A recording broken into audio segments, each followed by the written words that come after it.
Wow, they're so pretty. They look too good to eat. They look delicious. Are you really buying all of this for us, Ephorine?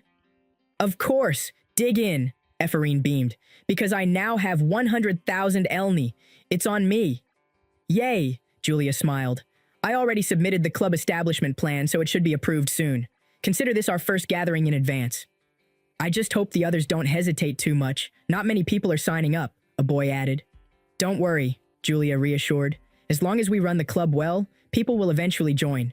By the way, I heard there was a training session at the Mountain of Darkness earlier today. Yeah, Ephorine nodded. 50 people volunteered for it, even though accidents happen there from time to time. Did you hear that? You too? Where did it come from? We need to check it out. Please help me, a faint voice called. Over there, Julia pointed. Wait, something's wrong, Ephorine. Stop. But it was too late. Where is this place? Ephorine looked around. I was just at the cafe street. Please help me. That's right. Someone was calling for help. I'm coming to help, she shouted. Over here. Are you all right? Kaya! Ephorine recoiled. What the? Someone's attacking! Her eyes widened as Decolane appeared, sword drawn. Professor, did you attack that woman just now? How can you attack a civilian? Open your eyes and look again, Decolane ordered coldly. That is not a person. What? It seems you were under the effect of an illusion. Something demons do. Huh? Ugh! Don't interfere and get lost. Qua! What is this? Now then, Decolane growled, stepping forward. It's time to hunt. Before him stood a monstrous creature, furious at the loss of its prey. A demonic being, illusions swirling around it. The core on its forehead marked its specialty, illusions. But Decolane's iron will and ancestral lineage made him immune. My blood is boiling. The renowned legacy of the Euclines, known for hunting demons since ancient times, manifests within me. I will never let a demon before me survive. This rage, you filthy creature. You spill filth, even at the moment of your death. The demon's appearance marked the true beginning, a signal that indicates the start of the game, without the player. Ephorine shot up with a gasp. Wah! A nurse quickly approached. You're awake, Luna! Ephorine blinked, disoriented. What happened? I was in the woods. Right. You must not remember anything, the nurse explained gently. Last night a demon appeared in the Mountain of Darkness. You were under that demon's bewitchment and passed out. Later you were found and moved to the clinic. The Mountain of Darkness was shut down because of that demon, and the Magic Tower is investigating the whole thing at the moment. Ah, Professor Decolane was the one who saved you, by the way. Damn it. Not him again, Ephorine groaned, sitting up. Ah, what day is it, by the way? It's been 36 hours since you got here. So it's Wednesday. Ephorine's eyes widened. Wait, if it's Wednesday... Wah! I'm late! She hurriedly gathered herself, bolting down corridors. Huff! Huff! I barely made it! Ify, over here! Julia waved her over. Julia! Ephorine called out. Are you okay? I came to see you at the clinic, but you weren't awake.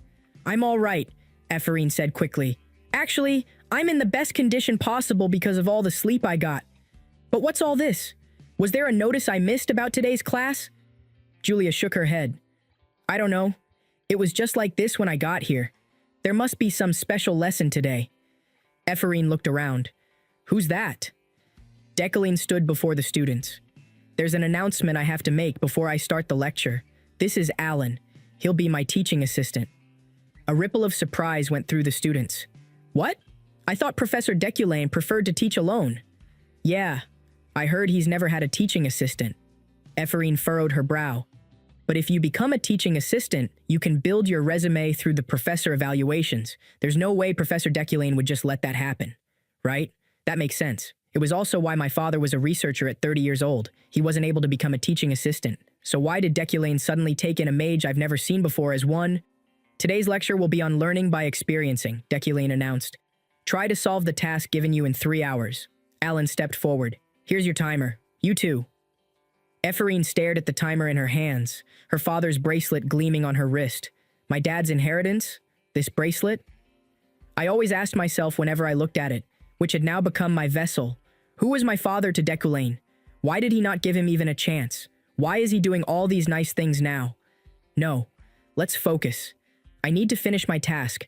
I need to think of a spell quickly, but my mind is filled with all different kinds of thoughts. 25 minutes and 15 seconds. I'm done, Sylvia declared. What? It hasn't even been 30 minutes yet. Of course it's Sylvia. Decollane nodded. Perfect. You may leave. Ephraim grit her teeth. Damn it, I need to get this done too. Julia, you may leave too. Lihin, you may leave. Roron, you may leave. Kane, you may leave. Eharon, you may leave. Drent. Alan, check the time. Professor, it's been 3 hours. Let's leave. Ephraim slumped in her seat. I'm done for. Please, think of something, please. Not only did I not do better than that damn it Sylvia, I was the only one who failed to do anything until the end of class. Why am I like this? Am I really so stupid that I can't even do something as simple as this? Yeah, I just didn't know better. Revenge my ass. I didn't even go to the academy. I can't compete at all. 5 hours and 47 seconds. How long do you intend on making me wait? Decolane's voice cut through the silence. Decolane? He's still here? You had a breakdown over an easy assignment and couldn't finish it in time, he said coldly. I'm sorry, Ephraim mumbled. Even if someone laughs at you, even if someone is ahead of you, even if the person you resent is right in front of you, you must be cold and logical at all times, Decolane lectured. You will never get to my level with such a weak mind. I'm disappointed, Ephraim. I thought you were better than that. I thought you were better than that. Ephraim clenched her fists. So what? I can do this even if someone like you isn't disappointed in me. I'll do it, no matter what it takes. Decolane assessed the situation calmly. This much shouldn't be a problem. He reflected on the time he had spent with Ephraim. I did spend over 6 hours on Ephraim, but that was a necessary cost. He knew she needed to grow for what was to come. The demon incident in the Mountain of Darkness had signaled that the main quest would soon begin. And when the age of overwhelming evil came, good aligned named characters would rise, and among them would be a stronger Ephraim. Right now, she lacks mental fortitude and the sensibilities of a mage, but once she overcomes these, she'll show overwhelming growth. That growth might pose a danger to me, but I won't let that happen. Fate is just a crutch for those who don't put in effort. I believe only in myself. Deculane's personality would never allow a debutante to catch up. Glancing at the timer, he noted, 6 hours, 25 minutes. Assignment complete. She perfectly displays the innate flaws of a non-academy graduate, but the quality of these results is worthy of contesting for first place. Deculin made his way back toward his residence when a familiar voice called out, "Oh, Head Professor Deculin." Deculin's eyes narrowed. "Zeit?" Zeit chuckled. "Ha ha ha ha. Long time no see, Professor." Deculin tensed. What is he doing here? Zeit von Bruggen Frieden. The current head of the Frieden family, Julie's older brother, the one who pushed hardest for our engagement, and above Ganesha in initial combat strength as third place. A named character famous for his power. Why would someone like that come looking for me? Could it be about Julie's Snowflare Stone? If so, is this a death variable? I have no countermeasures against this monster. Zeit smiled warmly. What a pleasure it is to see you like this. I've heard that you and Julie haven't been getting along well lately, so I was rather worried. Is that so? Deculane answered neutrally. As such, I'm thinking of arranging dinner this week. That's fine with you, right? Luckily, it seems he's still friendly for now. Dinner is fine by a quick decision. I like that. Zeit beamed. I've prepared the menu to suit your taste, so just come. I've arranged for it, and I'll take responsibility for it. Well then, let's meet soon, Professor Deculane. Deculane sighed inwardly. He didn't even give me the opportunity to refuse. No, rather he made it so I couldn't. Zeit holds his household above all else. Who knows what might happen if I interfere with his plans? Seems like I won't be able to cancel this appointment. Meanwhile, at the Knights' training grounds, Julie clenched her fists. I don't want to, Zeit scowled. Why are you so opposed to it?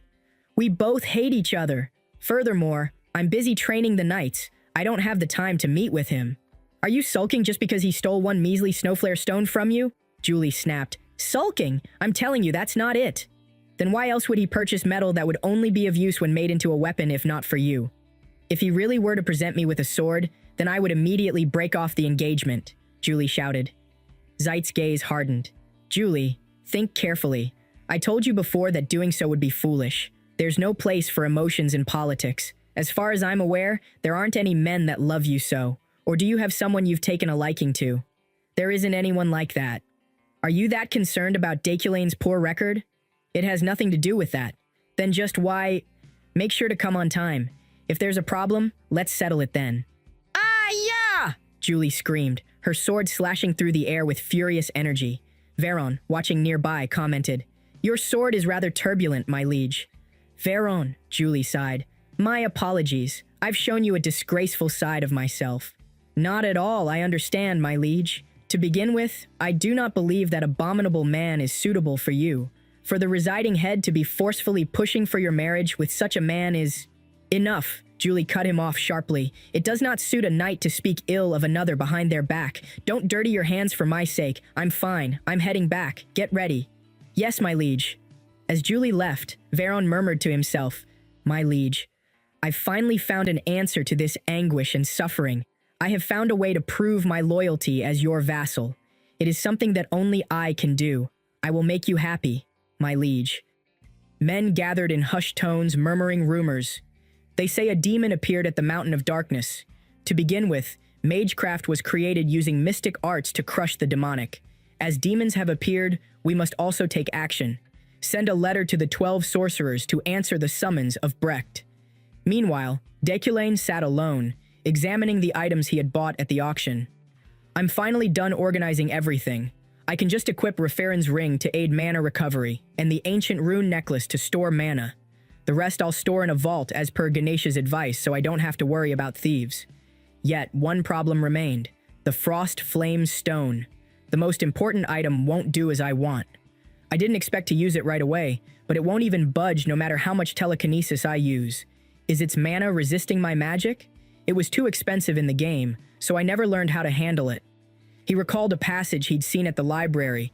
As famed swords must be tamed, the process is called communion, forming an understanding of the item itself. He attempted again. It took 2,000 mana to comprehend 0.1%. At this rate, it'll take a year. He sighed. This is the best I can do right now. Deculane rose. It's about time I get ready to go out. I have the dinner Zeit arranged today, and then the event set before I possessed this body. The death anniversary. At the dinner venue, Zeit greeted him. Thank you for coming. Julie left before I did, so she should be inside. Oh ho, you look gorgeous dressed like that, Julie. Deculane entered, taking in Julie's appearance. I didn't know, since she's always in armor, but she's beautiful when dressed like this. No wonder even Deculane fell for her. From somewhere, a thought drifted. Of course you don't know how much effort I put in. Zeit's voice cut in. So, you came too. Josephine gave a languid wave. I tagged along since I had to pick out Julie's dress anyway. Deculane tensed. I didn't notice her since I was drawn to Julie, but I didn't expect to meet Josephine here. He knew who she was. Josephine. Not just Julie's sister. A named character I must be wary of above anyone else. A sociopath, owner of the Shadow Intelligence Network, and regarded as one of the strongest, rivaling Zeit himself. He felt it the moment he walked in, Josephine's murderous intent directed at him, sensed through villain's fate. This death variable is that dangerous. In the end, I need to show Deculane is serious about Julie to survive. Zeit clapped his hands. Let's get right to business before the meal comes. Professor Deculane, when would you like to hold the ceremony? It's already been 3 years since the engagement, hasn't it? Julie interjected. Head. Zeit cut her off. The adults are talking. Deculane raised his voice. Zeit grinned. Yes, please speak your mind. Deculane declared. We'll leave this relationship fully in Julie's hands. If she does not believe in this marriage, I'm prepared to dissolve our engagement. Zeit frowned. Geez. How could you speak of dissolving the engagement so carelessly? Is it because you two have been distant lately? If so, you should focus on improving your relationship. Breaking an engagement isn't a simple matter. The family's elders wouldn't approve. Julie spoke up firmly. Family head, please allow the two of us to speak in private. Please. Zeit huffed.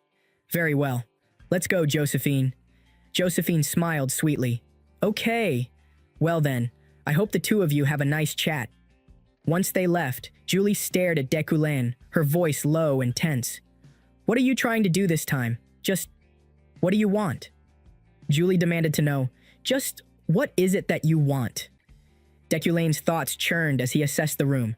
She's listening. Behind that door. Josephine is listening. He was certain of it. She put on an act, laughing as she went out, but I'm sure it was to cover up her wiretap. There's no way she would simply leave. Yet even in this tense situation, Deculane recognized an opportunity. Josephine isn't aware that I know about her, and if he played this right, he might survive the coming danger. Deculane genuinely loves Julie. If I can make her believe that, then I might be able to avoid this death variable. He turned to Julie and began, Julie, then forced himself to push past hesitation. I simply spoke my truth. Julie's eyes narrowed. Your truth? As you can see, I cannot dissolve this engagement as I wish, Deculane confessed. No, rather there is nothing we can do about this. Things have progressed too far. Julie's voice was sharp and accusing. And so? What dirty method will you use to torment me this time? Before we were engaged, you used your connections to force this engagement. You promised to compensate our family's elders, and you do remember what you said to convince me? Julie, he murmured, but she was far from done. Fighting is dangerous. Because of that, you forced me to stop pursuing the Imperial Order, and you brazenly suggested that I take up the mantle of Captain of the Order of Hadacane, which is supervised by the Eucline family. And when I refused, you spread all kinds of rumors about me. Just what are you trying to start now? Deculane could no longer pretend to ignore the weight of his actions. I know about all of this. He admitted to himself that he had confused his obsession and manic fixation over keeping her close for affection, and in doing so, had torn down everything around Julie so she had no choice but to stay. Deculane did unforgivable things. Because of that, I understand Julie's hatred for me more than anyone. Then aloud he spoke words no one expected. I won't do that anymore. Julie shot back immediately. I won't fall for that. I know I've been tying you down. What? She asked, startled. I'm aware that what I've done is wrong, but I am not alone. Your elder sister and elder brother have both gone too far as well. Julie denied it. No, if that were not the case, they would have no reason to oppose dissolving our engagement, Deculane reasoned. Was it not purely for the family's reputation? On top of that, you must leave your family in order to manifest your dream of becoming a defender, no? Julie's breath caught. How do you... But Deculane pressed on. Julie, I possess neither honesty nor loyalty. What have you been talking about? She whispered, overwhelmed. I am someone entirely opposite to the human qualities you strive for. I am not suitable for you. Julie's voice cracked. Get to the point already. He did. There is only a single thing I can do for you. Continue our engagement, but never marry. I wish from the bottom of my heart to set you free, but given this tangled web of interests, I cannot. You may use my name to shield yourself for as long as you wish to. Until your preparations to manifest your dream bear fruit, I will continue to wait and maintain our engagement. Julie stared at him, suspicion heavy in her voice. What are you planning? Why are you saying all this now? Deculane answered quietly. It's not as though I'm expecting anything by saying this. However, if I were to hope for something, it would be for you to show me your smile once a month. That's all I want. And behind the door, Josephine reacted with disbelief. What? Inside, Deculane thought grimly to himself. Solely for the sake of avoiding death variables, I simply said the words she wanted to hear. Yet as he watched Julie grow flustered over his words, a warmth crept through his chest. She looks absolutely adorable. He couldn't help but admit it. Even the love that Deculane held for Julie. Julie's voice rose again, defensive, embarrassed. Are you trying to win me over with such embarrassing words? He smiled softly. Has become mine. Julie fumbled, trying to regain her composure. Anyway, I won't fall for that. I'll never fall for your schemes. Deculane chuckled. Why are you laughing? I said I won't fall for it. And outside, Josephine weighed what she had overheard. Though it's rather embarrassing. Does this mean his feelings are real? If so, then, shall I watch for just a little longer? Time passed swiftly. 3 days went by so quickly. Now the day had come, the death anniversary. Deculane reflected on the inevitable weight of such occasions. Just stepping foot in a cemetery will arouse one's emotions simply due to the atmosphere. The glow of the sunset that blends between the weeds and every crack on the tombstones. My heart melted into this place before my body had the chance. This is the place that bears my memories. But it wasn't Deculane's memories. Not Deculane's, but Kim Woo-jin's. Yu Ara declared one evening, "I'm going to put an Easter egg in." Woojin blinked, confused. What? Decollane recalled how it happened late one night. Yu Ara had been speaking with excitement in her voice. "I was thinking it would be nice to add a bit to Decolane's background. He's our game's mid-boss, so that much should be fine. I got permission from the author too." Woojin groaned, already imagining the extra work. "That'll just pointlessly increase our workload, so don't bother. We're already doing full night shifts, you know? It's not directly related to sales, so let's not increase our workload, team leader." Yu Ara pouted. "Why? This is pretty important in its own way." Woojin sighed, recognizing this routine. "This again?" But Yu Ara wouldn't back down. "We have to put our hearts into the game after all." And as expected, Woojin rolled his eyes. "There you go, spouting nonsense again, team leader. Do what you want. You didn't bring this up to ask my opinion on it anyway." Yu Ara grinned. "I think it's a pretty good idea. It won't be pointless at all. Decollane has a bereaved past fiancé after all." Decollane remembered those days. Back then, Yu Ara would always talk excitedly whenever she had a fun idea. I wonder what she found so fun about it. Yu Ara asked then, "Is that for the team members?" Woojin replied matter-of-factly, "This is the easiest way to take care of the people around you." Yu Ara teased him. "Is that so? So you can be considerate too?" Decollane thought to himself about the Easter egg she mentioned. "I wonder what joke you left in as an Easter egg. What made you laugh so brightly?" In order to recall Kim Woojin's memories, I must find those traces. Do I say it's brilliant, or do I say it's cruel of her? On a cold tombstone, the words shimmered faintly. "Always grateful for you." It made him pause. "Why did you engrave your name on this tombstone?" Decollane was modeled after Kim Woojin. Why did Yu Ara use her own name for Decolane's bereaved fiancé? And just why? Did she thank me? That single word of gratitude twisted through him, stirring up memories and emotion. One mere word can rack my whole body with emotion, almost as though I can hear Yu Ara's voice whispering. Memories surged forth, unbidden. The way you praised my drawings with a bashful smile. The way you gave me a coat when I was shivering one cold winter night. The way you held me and told me you loved me. And the 7 years you spent always by my side. Those are my memories of her. A voice shattered the moment. Lockhart appeared, his voice thick with venom. "I finally found you, you filthy mage." Decollane wiped his face, composing himself, suppressing the tears as if they had never been there. Decolane's personality really comes in handy at times like this. A familiar face, one he'd been expecting. "Yes?" Decollane addressed him coolly. Lockhart sneered. "You know about me? How unexpected. How dare an arrogant and conceited mage say that?" Decollane remembered this man well. Wizard killer Lockhart. This guy is the mini-boss villain only available for mages, and the reason Lockhart was able to become a natural enemy of mages was because of his ability, magic nullification. Just as in other games, the nullification attribute is a cheat. Not only that, but Lockhart's attribute has no notable restrictions. Regardless of physical contact, magic cannot be used at all within his range. Lockhart laughed viciously. "Gah-ha-ha-ha, you stupid mage! Magic doesn't work on me." Most mages would tremble in fear at the mention of Lockhart. His ability was infamous. However, Lockhart lunged. "Da!" But to Decollane, it was meaningless. "It's meaningless to me." Lockhart cursed. "You son of a..." Decollane reflected calmly on his advantage. Several days ago, I'd finally managed to acquire 10-1 in-store currency and purchased improvements in mana quality. This increased my efficiency at mana manipulation. He tested his power. It looks like I'll have to completely readjust to this. I only wanted to lift it a little, but I've become able to unleash a greater amount of force using the same amount of mana as before.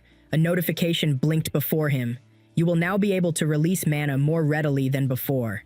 Decollane analyzed it. "It looks like this applies to a larger range than I'd expected." "Well then, how about I continue my routine?" he mused to himself. What happened? That's right.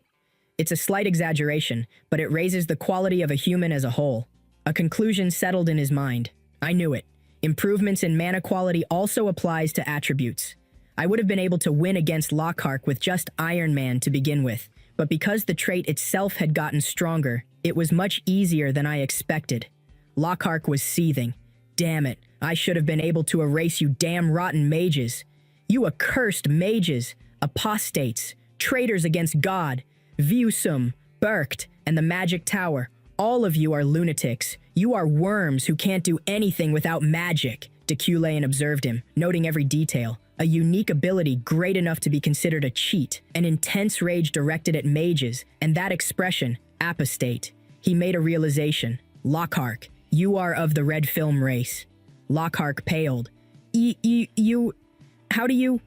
Deculain thought carefully to himself about the Bloodshroud race. The Bloodshroud race was given its name because they're born covered in a blood-red shroud of film. Their bloodline was known to be descended from the demons of ages past. They, who lived throughout the continent while hiding their identities, are opposite beings to the mages. Just as magecraft was created in order to fight demons, the conflict between mages and the Bloodshroud race was a central element in creating the worldview, and one of the main plot lines of this game's story. And because of that, their lives were constantly in danger, cursed by ancestry. That's why the Bloodshroud race have their lives endangered simply because of their ancestry. Cleansing could very well be occurring somewhere right at this very moment. He looked to Lockhart, acknowledging the weight of the past. Lockhart, I understand you. The ages of oppression and repression you've experienced are truly a shame. But still, if you kill an innocent mage, you would be a monster just like them. Lockhart, eyes burning, spat back. Shut up. What do you know? Enough with the bullshit and just kill me. Deculain's voice stayed firm. I know, since the Bloodshroud race is also innocent. It made Lockhart falter. What? What did a mere mage just say? Deculain announced his name and bloodline with calm authority. I am Euclene's Deculain. That is the family line of honorable nobles who have not lost their dignity. Lockhart sneered. Are you trying to act pretentious before you kill me? What useless... But Deculain pressed on. The only time I've lost dignity is when I faced a demon. The Eucline bloodline, who has hunted demons since ancient days, starts to burn up like we're seizing when we see demons. This is like an instinct that cannot be overcome. Lockhart, did I lose my dignity and composure in front of you? Confused, Lockhart muttered. What? Deculain kept his gaze steady. Or did I waver at your provocations? Did I go berserk as if seizing? You are humans. This is a true noble's dignity. You can trust me. A shout cut through the moment. Over there! Hurry! It was the inspectors. Deculain kept his expression composed. Then stay still and let yourself be arrested. Inspector Ropa arrived with a grin. I am Inspector Ropa. Your kick just then was incredible. As expected of head Professor Deculain, this murderous bastard. Should I kick him some more? Deculain shook his head. It's fine. Leave him be. The inspector quickly straightened up. Ah, yes, sir. To think magic can be this impressive. Deculain instructed calmly. This bastard neutralizes magic anyway. Magic handcuffs are useless, so arrest him with this steel wire instead. Ropa's eyes widened. What? Really? No wonder he was so good at escaping. That'd also explain why the magically engineered radar didn't work. Curious, Deculain asked. But you're here quite early. Were you patrolling? The inspector was puzzled. Pardon? We came after receiving a report. It wasn't you who made it, Professor? Deculain shook his head. It wasn't me. Then I'll be off. Good work. The inspector quickly saluted. Yes, sir. Deculain was relieved. It's a relief I could conclude things without seeing blood. In the place traces of you still remain. I didn't want to hurt someone. Later, a meeting had been called in Bercht for the first time in 15 years. Deculain watched as Yariel arrived personally to deliver a message. You came yourself just to give me this parchment? Yariel spoke with irritation. Since you don't care, I have to come myself. Isn't it the role of the residing head to take care of their family? When will you be putting some clothes back on? She shifted into business. There was recently an incident where a demon appeared at the Mountain of Darkness. As a result of that, Berkt wants to bring you mages and discuss this. Deculain answered curtly. In a week, with one guard. That'll make it 2. Yariel raised an eyebrow. You need a guard? Then should I ask Jeff? He used to be a mercenary. Deculain dismissed it immediately. There's no need, even more so with a guy like Jeff who is more used to holding the steering wheel than weapons now. Yariel scowled. Sheesh. But you can't just go without a guard. I know my stuff. The journey to Berkt is one where your life can't be guaranteed. He arched a brow. Are you worrying about me? Yariel flushed and snapped. As if. Don't say something so gross. I just can't have you dying on me before I officially get the residing head position from you. Anyways, leave the guard issue to me. I'll commission it to a trustworthy place. Elsewhere, soldiers in training shouted in unison. Hap! Hua! Julie encouraged them. Nice! That's the right attitude. Maintain focus. Nearby, the vice captain hesitated. What should I do? Veron, leaning against a wall, answered flatly. What do you mean? The vice captain jumped, startled. Ach! At least make some noise when you move, Veron. He took a breath and explained. There's a commission that's come in for our order. It's a big one. But there's something that bothers me a little, so I don't know whether to accept it or not. Veron, calm and practical, advised him. Don't be worried on your own and share your concerns with the captain, vice captain. But the man grimaced. It's difficult to even bring it up to her in the first place. The commission is to guard Dekulain. To be exact, it's to guard the entire train, but it's obvious. They knew that if it was to guard just them, we wouldn't accept it. So they're watering it down. Veron didn't hesitate. That commission, accept it. A mission to guard an entire train isn't something just anyone can do. If we succeed, the fame of our order will increase instantly. It'll also help us with the finances of our order, since we're a private order after all. The vice captain hesitated. But the captain and Dekulain, Veron cut him off. No, our captain is not someone who would ever insert her personal emotions into a mission. The vice captain nodded. All right, then I'll go and mention it to the captain. Berkt. It was the name of the Alpines in the northern regions of the continent, at an altitude of 3,500 meters. It was also the sacred dwelling place of mages called elders. Berkt was where every school of sorcery across the continent submitted their ideas. The magic tower was a given, but even the floating islands of mages bowed to the decisions made there. Its influence was immense. It exerts an immense amount of influence, such that it could be called the pillar of the magic world. Summoning assemblies were rare, occurring only once every several decades. For a mage to receive a summon to Berkt was not only an honor, but also a recognition of their status as a sorcerer of renown. Yet Dekulain knew another truth as well. A summon from Berkt is also known as a mage's grave. At the snowy transfer station, Julie approached with her usual cold authority. You've made thorough preparations, right? The vice captain saluted sharply. Of course, don't worry. He's coming. Alan arrived, shivering as snow dusted his shoulders. It's April, but there's so much snow, Professor. We really are up north. Julie turned to Dekulain as he approached. Thank you for coming all this way. Starting from this transfer station, the orders of Freyheim will be responsible for guarding the first half of the train. Dekulain greeted her with a single word. Julie?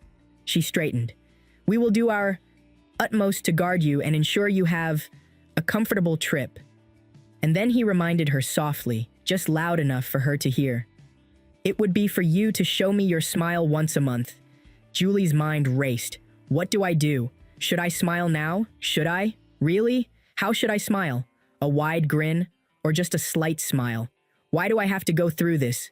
The vice captain, watching her unease, whispered to himself in admiration. Despite utterly loathing him, she is doing her utmost for his sake. You truly are worthy of respect, Captain.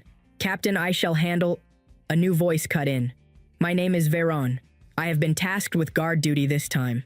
Veron's introduction came steady and formal. The two of them have only come here to show their respect after assigning me this important duty. The vice captain added quickly, This brat here is a skilled man recognized by our whole order, so you have no need to worry, Professor. Dekulain gave the young man a once-over, his sharp eyes narrowing. A skilled man? Just in case, I should check with sharp eyesight. I don't sense any special energy from him. Am I just overthinking it? Veron explained further. Most mages are accompanied by an escort, so there is one assigned per cabin. I shall take charge of the cabin you will be in, Professor. Dekulain nodded. I'll be in your care. Julie, stiffly composed, turned to leave. Well then, that's it for me. I wish you a safe trip. The vice captain hesitated. Captain? Dekulain watched her go. So you've kept your promise. Several hours later, inside the gently rocking train, Dekulain addressed his assigned guard. You can sleep if you're tired. We have several more hours ahead of us. Veron yawned. Yes, then I'll sleep just a bit. Dekulain reflected to himself. A summon from Berkt is also referred to as the Mage's Grave. There's a special reason for Berkt being seen as the pillar of the magic world, while also having that contrasting second face.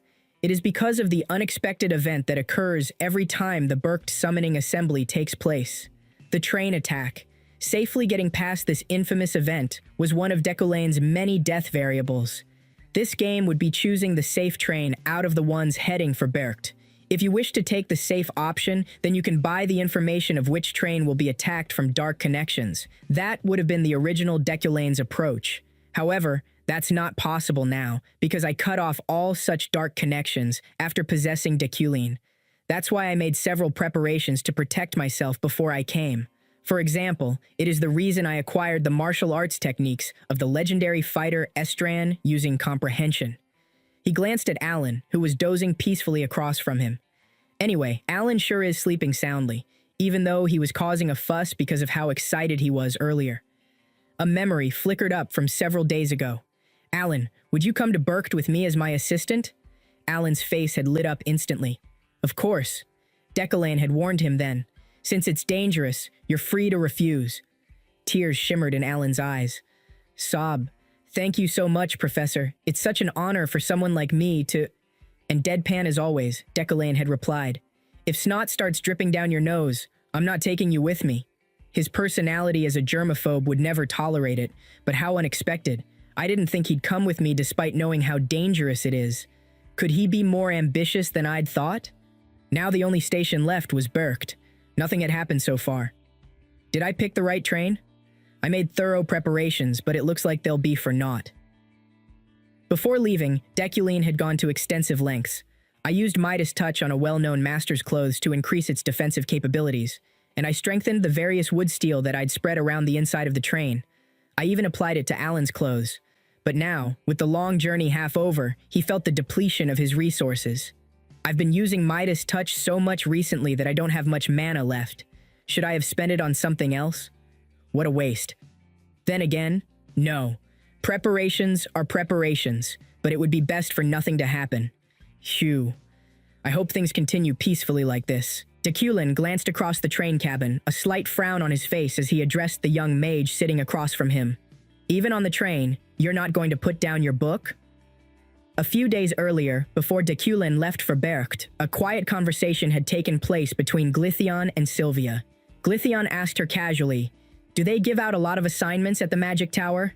Sylvia, eyes still on her book, answered, "There are a lot of assignments, but I also missed a few classes." Glythion laughed. "Even though you're going to be an archmage in the future, you still work harder than anyone." Ha ha ha ha. Sylvia didn't look up, replying quietly, "If I don't even do that much, how could I become an archmage? I'm honestly not even worried about Ephorine, but I wanted to listen to more of Deculine's lessons. Dad, why did we leave for Bercht's summoning assembly so early? We could have left in a few days." At that, Glythion's tone turned grave. "Have you heard about how the trip to Bercht is the graveyard of mages?" Sylvia raised a brow. "I thought that was just a ghost story." "It's not," Glythion said grimly. "Whenever there's a summoning to Bercht, a few mages always lose their lives. 15 years ago, 11 died. From long ago, getting summoned to Bercht was a sign you're from a prestigious family. If you are chosen among 20 families and attend, your family will be engraved in history. However, the families who were summoned but cannot attend the assembly are permanently expelled from the register, and there is the important rule that a few families will fill that empty space. What do you think is an easy way to drag those prestigious families down?" Sylvia felt a chill. No. Glythion's gaze was sharp. "Yes. The trip to Bercht is akin to skim ice, where those who want to become new prestigious sorcerers aim for the lives of the existing ones." Sylvia's throat tightened. "That's..." Glythion finished for her. "That's the reason we're rushing. I received intelligence that there's a group scheming to attack the train that's leaving later. I'm taking you along with me, so I wanted to be as careful as possible." Still hesitant, Sylvia protested. "However, if we're found out, there'll be an issue." Her father only sighed, speaking as if to steel her heart. "I should explain it to Sylvia since she will also face the cruelty of this world. Of the 12 traditional families, do you think any of the families were always traditional? If someone needs to be punished for this, it should be all the sorcerers. Deaths on the way to this assembly is basically like a magical, natural death." The memory faded as reality struck violently. On the moving train, Alan's startled scream broke the relative calm. "Ooh-ah! What is this? Pete, Professor, look at this. The entire train is in midair." A breath of relief followed as he added, "What a relief! Elementary telekinesis has been memorized." Deculane noted to himself that Estrin's martial arts played a part in their survival, but memorizing elementary telekinesis before the trip had been crucial. Somewhere nearby, one of the masked enemies hissed in disbelief. How absurd! The entire train? Our head professors just built different? Another barked orders. "It's a bit surprising, but we've just begun. Everyone focus. If we just succeed at this, we'll probably be rewarded," Deculane scoffed. "Morons. Unfortunately for you, I've already expected this much." The sound of bodies falling followed his words. "Quah, quah," Alan, still pale and rattled, shouted again. "Professor, it's an attack." "Just what is this?" Deculane spoke calmly. "Rest for a bit, Alan." "Ugh." Alan staggered, overwhelmed. Deculane turned to Veron. "Veron, was it? Take this kid and move him to a safe place. And if there are any other passengers in the other rooms, evacuate them." Something felt off. It felt excessively soft. The sensitive five senses of Iron Man would definitely be able to tell the difference. "Perhaps, let me finish things up first before I think about it." He addressed the attackers without pity. "You guys started this, so you must be aware, right, that your deaths here are natural deaths too."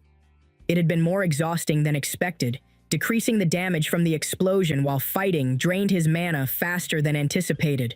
A moment later, Veron returned, reporting efficiently. "I've moved all of the other passengers to a safe place." Deculane nodded. "Good work. Then we should—" But then something shifted in the air. This guy. His gaze is different from before. Well, I was also taken aback from the attack, so he must also be And in that moment, a notification seemed to click into place within his mind. Villain's fate? A cold realization dawned. Was he moving with me while hiding his attributes from the beginning? I let my guard down. Veron smiled and spoke softly, but his words were a dagger.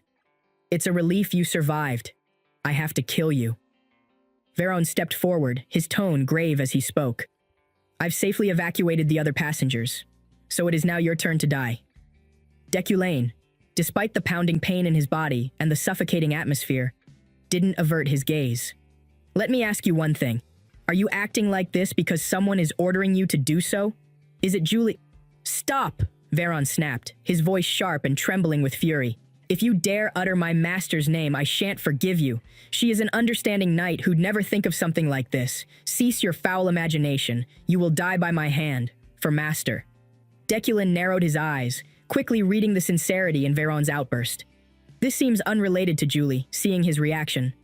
Somewhere in his fading consciousness, Deculane recalled how even the vice captain had vouched for this man. This guy is someone everyone in our order trusts. He took stock of his strength.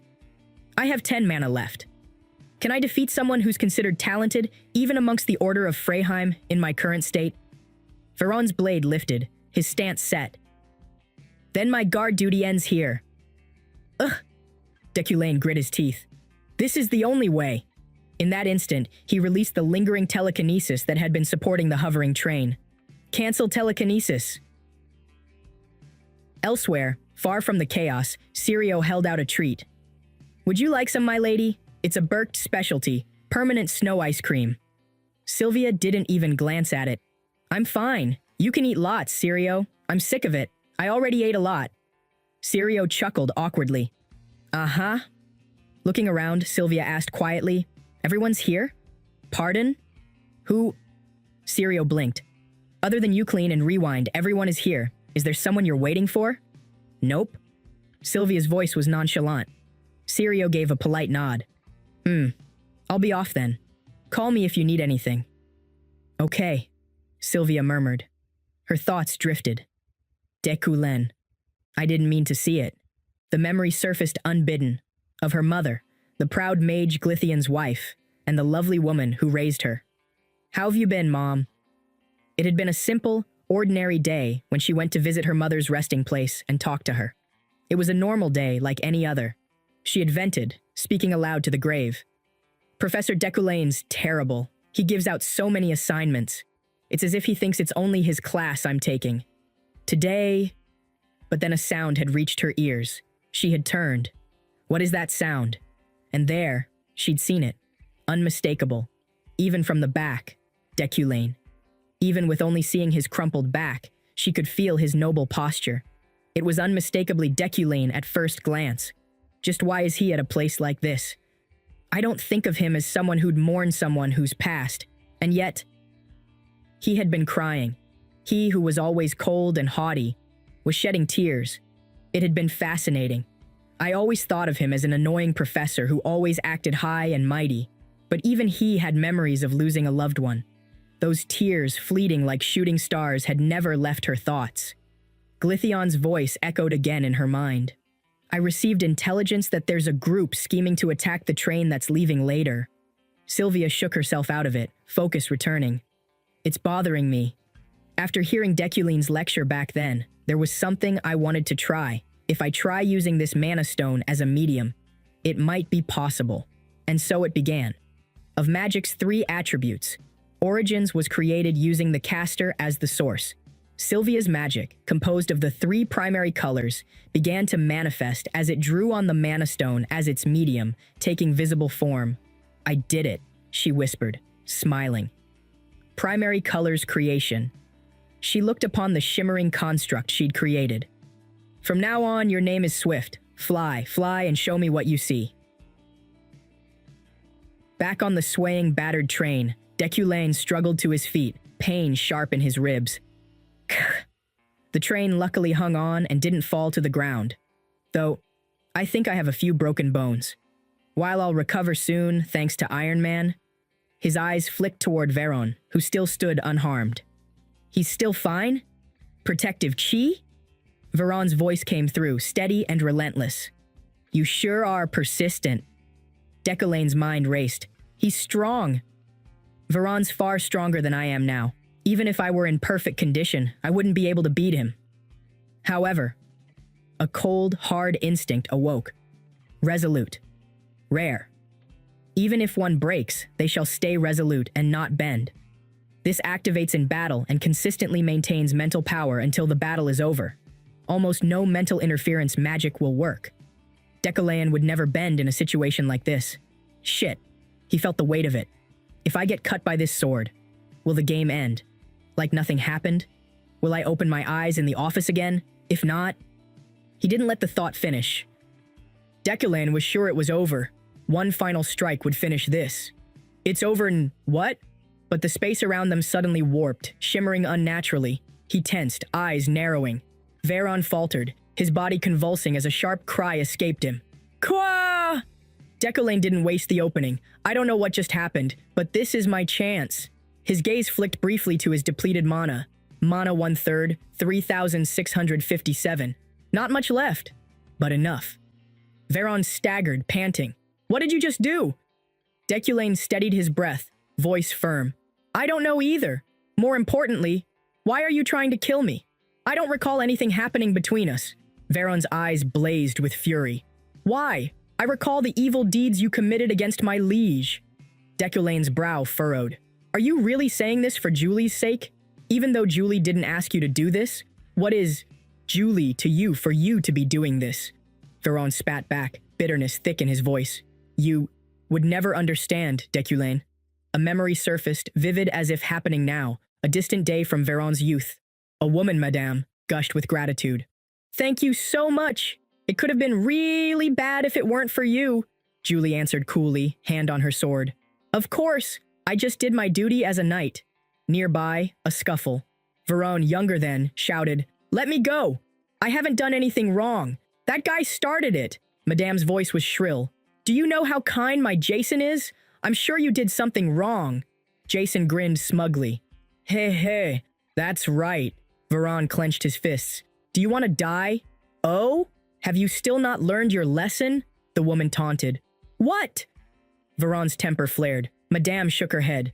Let's see what happens to you when I hand you over to the police. You should be begging for forgiveness. You hit my child, so you're going to be charged for assault as well as trespassing. Julie raised a hand. Hold on a bit, madame. The woman blinked. Huh? Did you say he trespassed? Yes. His personality is fitting for his social status.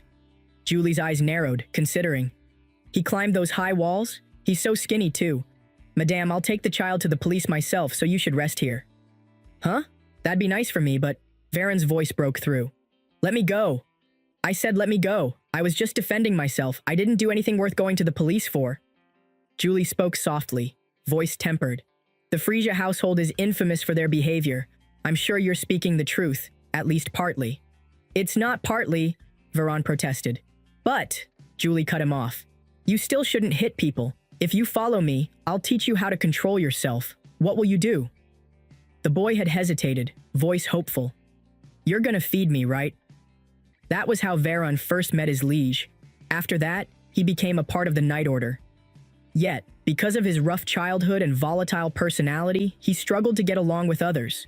The only person who ever cared for him was Julie.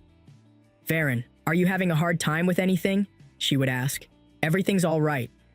And truly, back then, everything was. So long as he could remain beside his captain, his liege was always in front of him, aiding others, never compromising with injustice. His respect for her deepened, and inevitably, so did his love. But Veron knew. I know my emotions only get in her way. I know my emotions are a burden to her. Even so, here and now, he declared, however, I have to kill you. You will someday bring about the destruction of my liege. Diculane's chest tightened. He's right. Everything bad in this game is the butterfly effect of what Diculane has done. However, you're wrong. Resolute, he answered, I will change what Diculane has done. I will make sure that Deculane's ending is not one of destruction. Hold on, Veron. I will not harm Julie, no matter what. Trust me. But Veron's resolve was absolute. You don't intend to change your mind. No, I will not change my mind. I'll kill you no matter what, you fool. Your foolish choice today will torment Julie forever.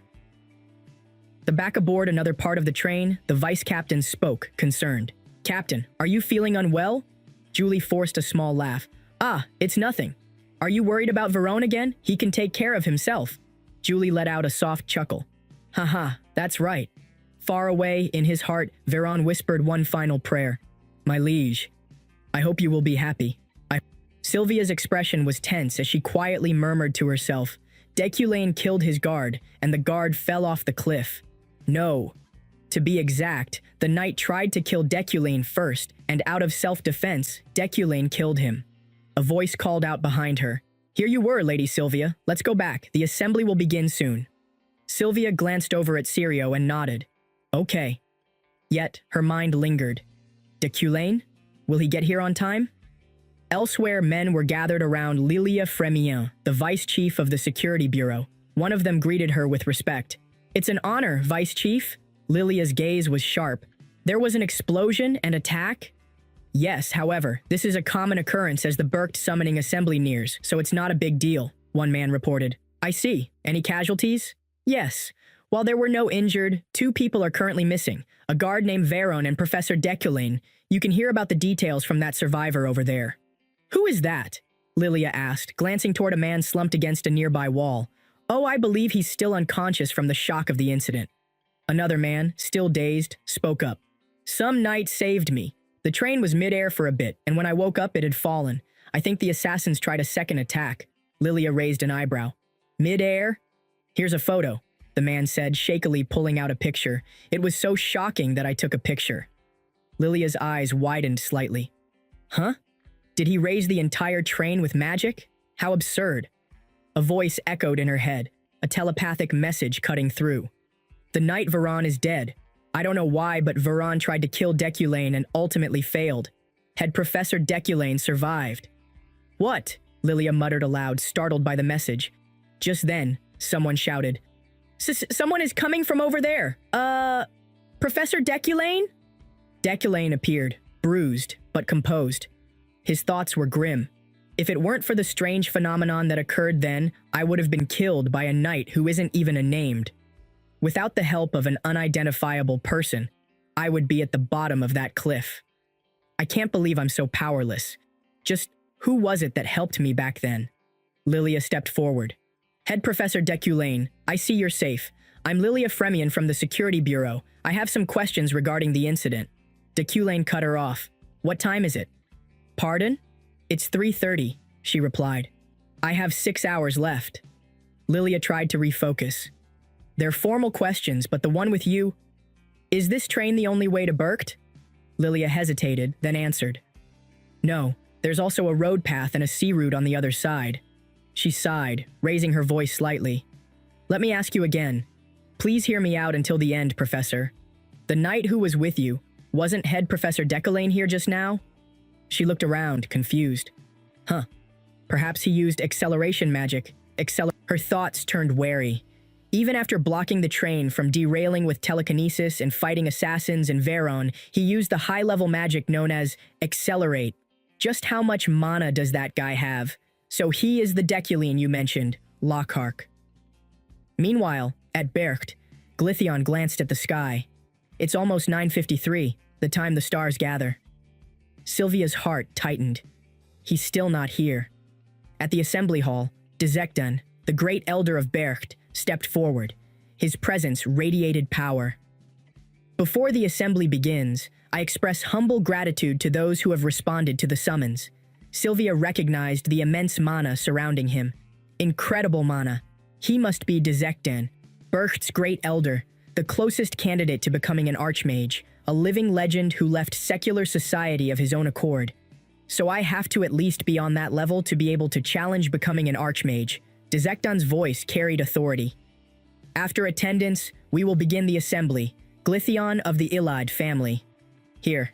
Ethansil of the Bran family. Here. Baron of the Vaorad family. Yes, I'm here. Ehelm of the Rewind family. Here. DESTINED's voice turned grave. Next, Deculine of the Eucline family. Eucline isn't here yet? If he doesn't arrive before I call his name 3 times, I will assume he did not respond to the summons, and he will be eliminated from the 12 sorcerers. Among the onlookers, murmurs spread. Eucline's elimination, huh? This is a major event, as they were first summoned 200 years ago. Another scoffed. A major event? Hasn't this been foreseen by many? The current residing head Deculine's capabilities are much more lacking compared to those of his ancestors. A third laughed derisively. That's right. There were often stories of how his talents did not amount to much. Ha ha ha ha ha ha ha. Sylvia felt her stomach turn. Just how has Deculine lived his life until now for there not to be a single person worried about him? How pathetic. It bothered her more than she expected. DESTINED called again. Residing head Deculine. Eucline's residing head Deculine. Eucline's residing head... Deculine, Sylvia shouted, unable to hold back. At that moment, a voice rang out from the entrance. Deculine von Grahan Eucline is here. Deculine stood tall. Eucline's residing head has arrived. The assembly hall fell silent as the missing sorcerer entered, alive, defiant, and against all odds, on time. The meeting began in silence, and to Deculine's relief, progressed swiftly. The first matter raised was regarding the demon that had appeared in the Black Mountain. Ethansil spoke with authority, insisting that each school needed to issue orders and cooperate with the church, dispatching mages into suspicious regions. It was a matter easily concluded. As Deculine noted to himself, Ethansil, the residing head with divinity, expressed an opinion none of the other families opposed, and so it passed without further issue. A young girl from the assembly called out, "We will take a short break." Deculine felt his exhaustion weighing heavily. This is exhausting. I ran here like a madman to avoid being late. I have neither mana nor stamina left right now. And yet my appearance hasn't been impacted in the slightest. Deculine's traits and attributes really are annoyingly exceptional. In the midst of his thoughts, Alan came rushing toward him. "Professor!" Deculine turned to him. "Alan!" The boy looked worried. "Professor, are you all right? I'm sorry I'm late. I was told I wasn't allowed inside once the meeting had started." Deculine waved a hand, his voice firm. "I'm fine. Spare your worries." Yet inwardly, he thought grimly, I can no longer think of this child as innocent. There's something undeniably off about him. But why am I thinking this way? For what purpose? A quote from an old film in his previous world floated up in his mind. "Alan, just stand next to me from now on." "Pardon?" Alan blinked in surprise. "Keep your friend close, but your enemies closer," Deculine muttered under his breath. "It'll be better for me to keep a close eye on him. Alan, I'll find out what you really are, no matter what." The meeting resumed, and DESTINED spoke. "The next matter is about what we should do regarding the blood-shroud sorcerer who has appeared." Deculine braced himself. "A sensitive topic. This won't be as easily resolved as the previous one. Bitan, already visibly agitated, shouted, "The Blood Shroud race are like cockroaches. They're breeding by secretly laying eggs within our society, corroding our lands." Ethansel, frowning, countered, "With what evidence are you saying such things?" "We don't have the means to differentiate blood shrouds from other races," Betten scoffed. "We can just invent a way. There must be a clue using the race's features. We must eradicate them as soon as possible using the Imperial Magic Tower." "Watch your words, Betten. Eradicate?" Ethansel barked back. Deculaean sighed inwardly. I knew their opinions would clash from the start. Betten's voice rose again. "I don't know what the reason is, but the blood shrouds are recognizing one another and gathering. I know without a doubt they have a leader. We don't know what they're scheming." "That's simply speculation, Beaton." "Speculation?" Beaton snarled. "Doesn't the idea of a blood shroud leader hiding and gathering others and us not knowing what they're plotting make you feel disgusted? Countless mages died because of your indecisiveness 60 years ago." Glytheon, watching the escalating debate, turned to Deculaean. "Then what does Deculaean of the Eucline think? Your family is the great house of exorcists who stood at the forefront of eradicating demons since long ago." Deculaean took a steady breath. "As someone of the present, I'm well versed in these situations. Hatred that festers from neglecting to question always leads to unnecessary misfortune. However, setting that aside, suppressing the blood shrouds isn't right. Even if I can't stop this now, I need to delay it for the future's sake. After all, this world's true enemy isn't the blood shrouds." He spoke. "Long ago, the blood shrouds were indeed our enemy. However, if you review every single piece of literature, it all stems from a misunderstanding." "A misunderstanding?" Betan growled. "Yes." Deculane's tone was unflinching. 237 years ago, during the Rodran witch incident, Rodran was convicted of being a witch despite being innocent. From that event, a great suppression occurred, and many blood shrouds were killed. They retaliated, and the cycle of bloodshed continued, though it has now died down. And the incident you're referring to 60 years ago was nothing but politics. A mana stone mine was discovered on Blood Shroud land. "Politics!" Betten shouted, livid. "I don't think that a Eucline, who took that mine 60 years ago, should be defending them. I'm certain they're a bloodline born with demonic energy. The Eucline family who kills demons should know." "The tradition of the Eucline family is to hunt demons," Deculaean retorted coldly, "not to kill the Blood Shroud race." "They are demons!" Deculaean's voice was sharper than steel. "Can you take responsibility for those words? Do not declare humans as demons so nonchalantly. The one who says such a thing can, in turn, become the demon." The assembly quieted. No resolution was reached, and Dezekden announced that the topic would be moved to the next day. Later, Glytheon sighed as he spoke to Sylvia. "It's a shame that I need to be away from you until the next meeting, my child." Sylvia shrugged. "It's tomorrow anyway. It's a rule that Burkt family members must stay in one room. You'll be all right alone, yes?" Sylvia rolled her eyes. "What are you saying? Normal kids my age have rooms separate from their dads." Glytheon chuckled softly. "But my child, then I'll see you tomorrow, my child. Those of the Burkt family have high mana densities, and because of that, all sorts of magical phenomena can occur at night, so read the hotel regulations." Yes, I'll be good, don't worry," Sylvia thought privately. "It feels like these rules are meant to scare young kids. I can just sleep peacefully, right?" Deciding to go to bed, she muttered, "I'm thirsty." But just as she stepped away from her bed, the space around her shifted unnaturally. The walls stretching and warping, twisting into a long, dimly lit hallway. Sylvia's eyes widened in alarm. "What? Did I do something wrong, perhaps?" The hallway stretched ahead ominously, and the night, it seemed, was only just beginning. Sylvia recalled the warning written in the guest regulations. "Once you lie down in bed, refrain from waking until morning, or you may find yourself in a different place." A knot tightened in her stomach. "I can't get out until morning if I'm in bed? Is that why I'm like this right now?" Back in the second hall where she'd stayed a few days ago, none of these strange magical phenomena had happened. But this time, she was near the Assembly of Elders. The mana density here was likely far thicker. She realized with a start that she'd been too complacent. "I thought it would be fine if I just didn't leave my room." She took a breath. Calm down. Calm. But then, something moved in the corner of her vision. A shadow. A presence. Something's there. Where should I go? The rules came rushing back to her mind. The Rosary Hotel was a one-story building. Do not go up or down any stairs that may appear.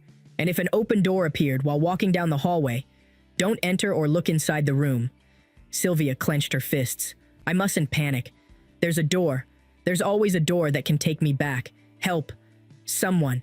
Anyone, please. Please. Suddenly, a familiar voice cut through the suffocating fear. Have you lost your way, Sylvia? Come in. It was Deculin. Relief washed over her, and she hurried into the room. Thank you. I'm sorry. I got up from my bed and suddenly ended up in the hallway. Deculin, standing tall with his usual unchanging appearance and steely gaze, replied calmly, Incredible magical phenomena always occur within Bercht. There are many spirits who've lost their consciousness to magic. You should have read the rules properly. Sylvia's thoughts spun, a never-changing appearance and an unwavering gaze. Is it because he's Deculin that he was able to open the door? Suddenly, a ghastly growl. Grrr! Grah! A hideous spirit lurched into view. Stay still, Deculin instructed. Before Sylvia could even gasp, Deculin's magic flared, erasing the apparition. Sylvia stared in awe. That was amazing. Were those roaming ghosts really killed? But Deculin's voice was flat. You needn't be shocked. It's simply a type of specialization magic designed solely to kill. It's nothing to be proud of, as magic wasn't created with the purpose to kill. Sylvia looked down at the spell pattern. That's flowing flame. Correct. Lightning. Good. Metallization. Indeed. This is goblin fire. Once again, good job. She huffed a little. Tsk. He didn't even look at it. Mischief stirred in her. Should I do something half-heartedly on purpose, then? Deciding to test him, she cast another formation. Deculin's eyes flickered toward it. You've done well. However, there's a bit of instability in the air magic circle you embedded into the fire. Sylvia bit her lip. But then, what's my weakness, Professor? You should figure that out yourself. She scowled. But you told Ephorine what hers was. Ephorine found that out by herself. Cease your impatience, Sylvia. Time is on your side. As long as you continue your dedication, you will improve. You can slowly work toward it, one step at a time. You are one of the 3 people who possesses such talent in this world. Those words struck her in a way she hadn't expected. All her life she'd been surrounded by hollow, insincere praise. Oh my, such astounding talent. She is fated to become an archmage. So strong at such an age.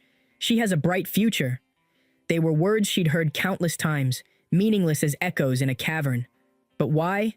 Why do Deculin's words feel different? Suddenly Deculin tensed. What's this energy? His instincts as a wealthy magnate alerted him. With the exception of the Bercht meeting, this mountain is largely inaccessible. I might just be able to get an item rarer than I thought. A spectral figure materialized nearby. Boo! Boo! Boo! Unfazed, Deculin asked, Did you see an item possessing a lot of magic, perhaps? What's up with him? His gaze followed a peculiar glimmer. I found it. It was a curious, potent material, radiating concentrated magical energy. Excitement buzzed under his skin. I was able to obtain a material surpassing my expectations. Ever since I came to this world, I've trained and conducted research without rest. And I've been in a slump because of Deculin's ordinary talent. He held the object in his hands, already imagining its potential. If I make a wand out of this, I might just be able to grow my power faster. This is far greater of a gain than I thought. A quiet grin played on his lips. Tonight had turned out better than he could have hoped. The reopened meeting carried a strange, heavy atmosphere, the air dense with unspoken tension. Batten, face flushed with frustration, snapped, It's true they have the blood of demons flowing in them, yes? Then isn't it enough to say they're demons? Deculin shot back sharply, his voice slicing through the chamber like a blade. That's ridiculous. If you add salt to water, do you call that water salt instead? The debate sent ripples of unease through the gathering of sorcerers. Whispers circled between them. Deculin siding with the enemy? One murmured. Seems so. And here I thought he'd actively lead everyone to the enemy's location. Glythian's eyes narrowed thoughtfully. What picture is Deculin trying to paint? Sylvia, watching from her seat, clenched her fists. Everyone, just like my father, thinks Deculin has an ulterior motive for siding with the enemy. But they're wrong. He's just stating the obvious. At last, Dezekdan raised his hand, silencing the room. Enough. A conclusion won't be devised at this rate. The matter regarding the blood shrouds will be carried over to the next meeting. Let's move to the next item on the agenda. Unlike the blood shrouds debate, the remaining topics were quickly resolved over the following days, and the meeting finally drew to a close. Batten, still fuming, scoffed, "Mph," before storming out. Deculane exhaled quietly. While I wished for this outcome for the sake of the main quest's future, I've certainly estranged more people now. The next day found Deculane in Bercht's bustling shopping district. His mind was occupied. I need to create a wand before leaving. What materials would suit a magical tree wand best? A familiar voice called out. Huh? Professor! Professor! Deculane turned to see Alan hurrying toward him. What is it? That person over there, she's my hero. Because of her, I was able to come here safely. Following Alan's pointing hand, Deculane recognized her instantly. Lilia Fremian, Vice Chief of the Security Bureau. Lilia's gaze met his. Professor Deculane? They decided to treat Lilia to a meal to repay her for ensuring Alan's safety. Lilia accepted the invitation politely.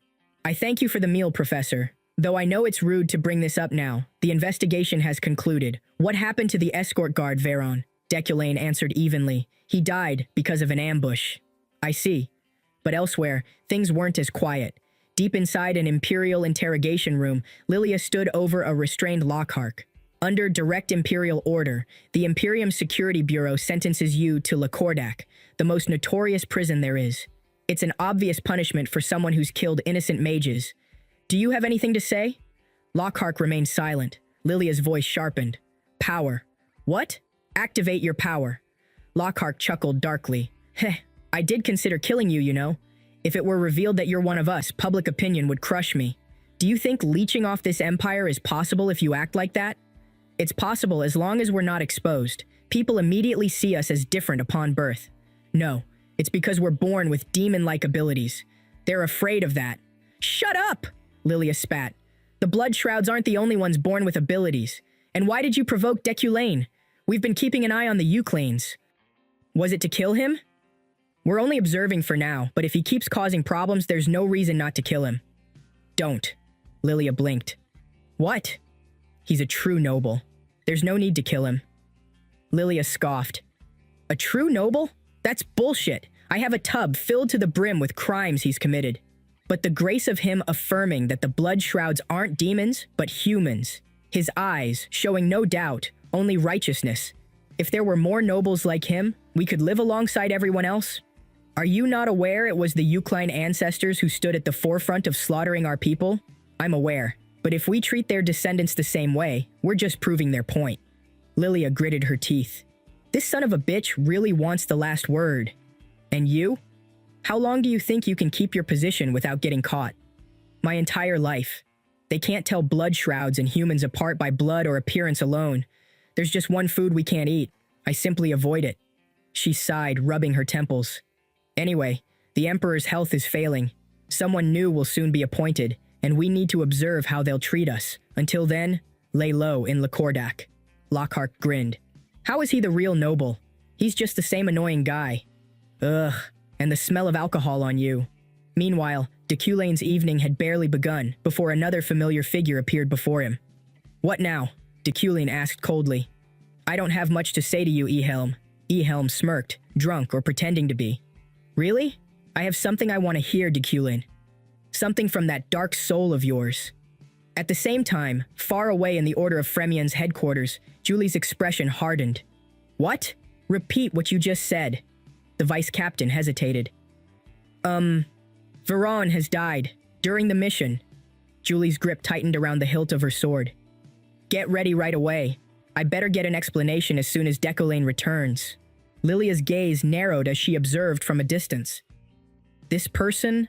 The current head of the Rewind family? What's going on all of a sudden? Ehelm approached Deculane with a mocking grin, his voice laced with derision. You really caught me off guard during the meeting, Deculane. I can't wrap my head around it. I wonder why? I wonder why you're doing this while being so cautious of another magic family. Just why? Are you siding with the blood shrouds, Deculane? Lilia's eyes widened. What? Ehelm continued, undeterred. You said you wanted to annihilate them before, didn't you? I mean, even before that, you blabbered on about how lowly species shouldn't have the right to live. Your paper condemning the blood shrouds is still at the university, yes? Ah, did you perhaps find a blood shroud slave to conduct research for you? Alan, standing nearby, clenched his fists. How insolent! Stop insulting him! But Deculane lifted a hand calmly. Calm down, Alan. I am fine. His cold gaze fixed on Ehelm. His brain is akin to rotten cheese. That line of thought is obvious coming from him. I can understand. Ehelm sneered. Sure, I heard there's 6 months left until the research presentation. Or is it 3 months? Let's see whether your shit talk is all for show or not. Lilia watched, conflicted. Deculane, being wary of everyone else and siding with us, the blood shrouds, that Deculane. She turned to Lockhart's earlier words in her mind. Is what you really said true? The following day, before leaving Berkt, Deculane made one final stop. He commissioned one of the most renowned named craftsmen to forge a wand for him. The man was famous, and perhaps it was thanks to Deculane having visited him in the past, but by doing so, Deculane cleared a hidden quest he hadn't even known existed.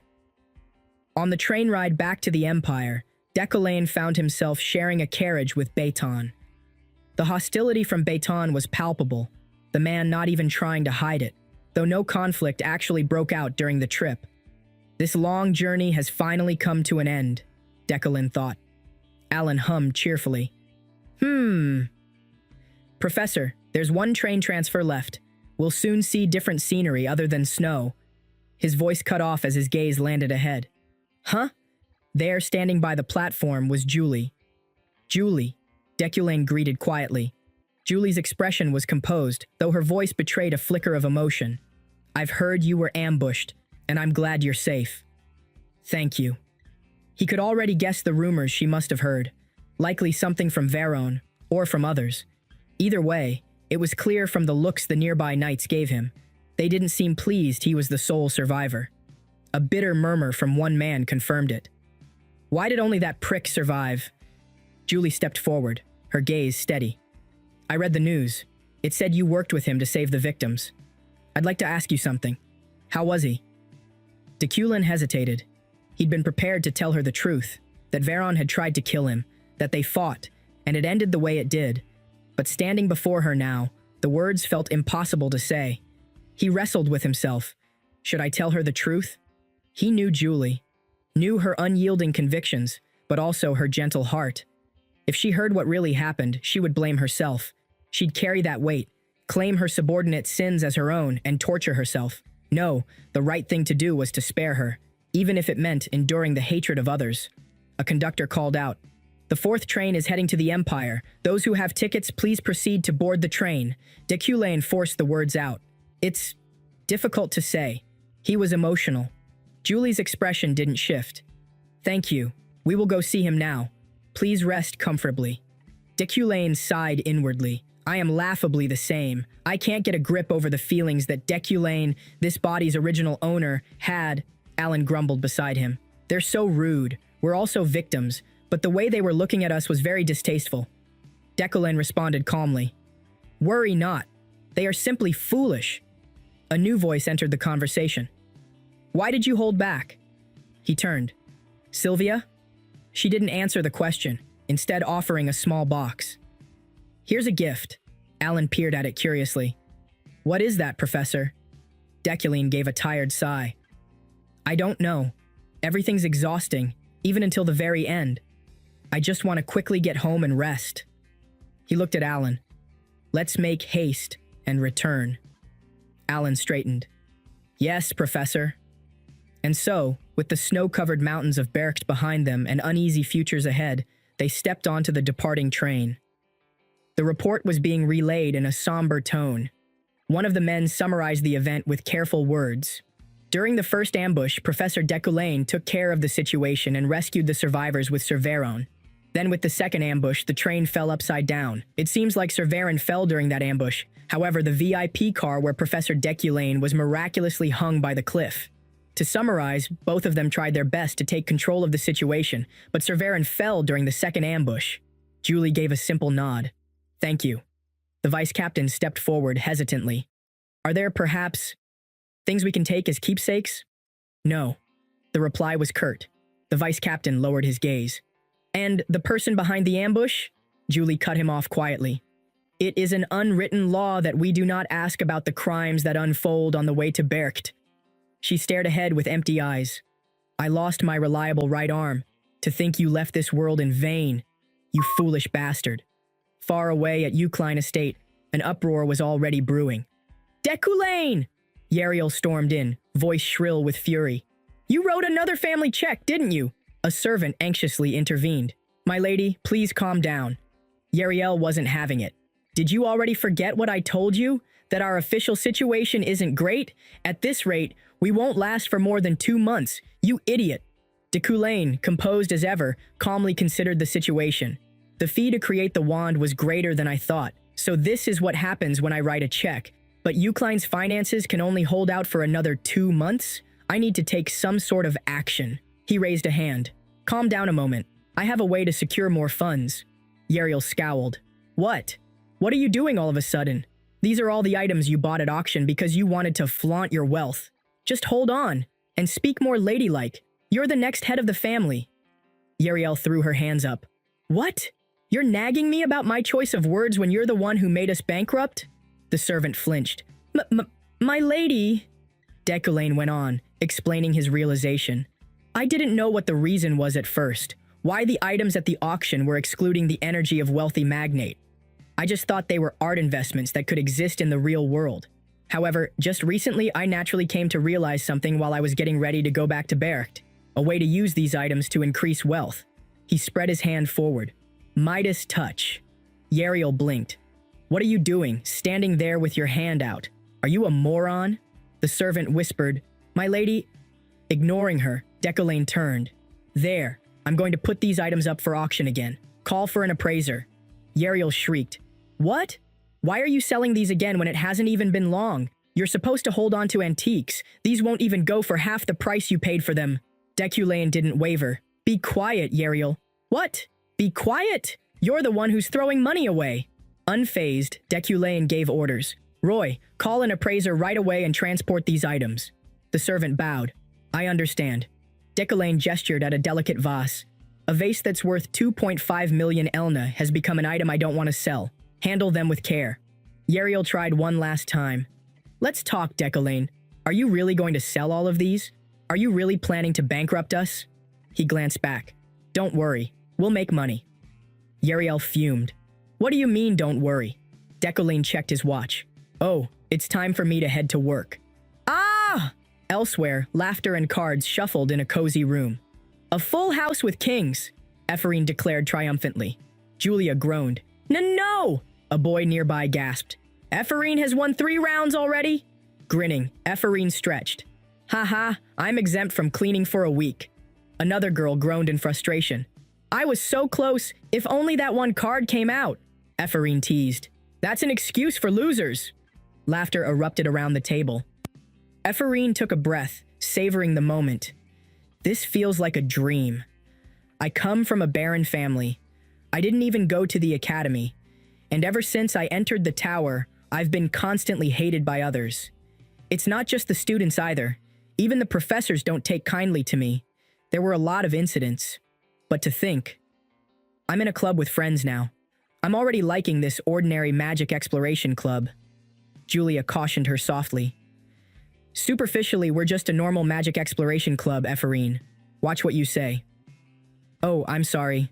But trouble arrived soon enough. Relin burst in, voice sharp and disapproving. These ignorant kids? What is this? What the hell is this club doing? Beck, smirking beside him, added fuel. It's like I told you, Professor. These low-class commoners are only taking up the space of the magic tower and doing pointless things. Ephraim stiffened. Professor Relin and Beck. The two of them keep on making an issue out of everything concerning commoners. Relin scoffed at the club name. OMDC? This is ridiculous. Hey, I asked what you're doing. Though this wasn't an entirely unexpected visit, Ephraim knew she needed to handle this honorably. She stood her ground. We submitted a club creation plan and we were granted permission. We are an official club. Relin's face twisted. What? Who the hell allowed this stupid club to be formed? Wait, You're the lowlife that was punished that time. It's you again? Again with the lowlife. Relan pointed sharply. Ha! Look at this arrogant brat glaring at her professor. You, avert your eyes. Julia tugged at Epherine's sleeve. Ephorine! Relan smirked smugly. Fine, if you're so confident, then tell me. There's no way a professor allowed a club like this. He grinned cruelly. See? I knew it. No professor allowed such a club to be. A cold voice interrupted him. It was me. The room fell silent. All eyes turned as Deculine entered, his gaze as sharp as a blade. I allowed it. Do you have any complaints, Professor Relan? Epherine's heart skipped. Deculine! To be continued. We'll cover the next story very soon. Stay tuned. If you like the story, let me know in the comments.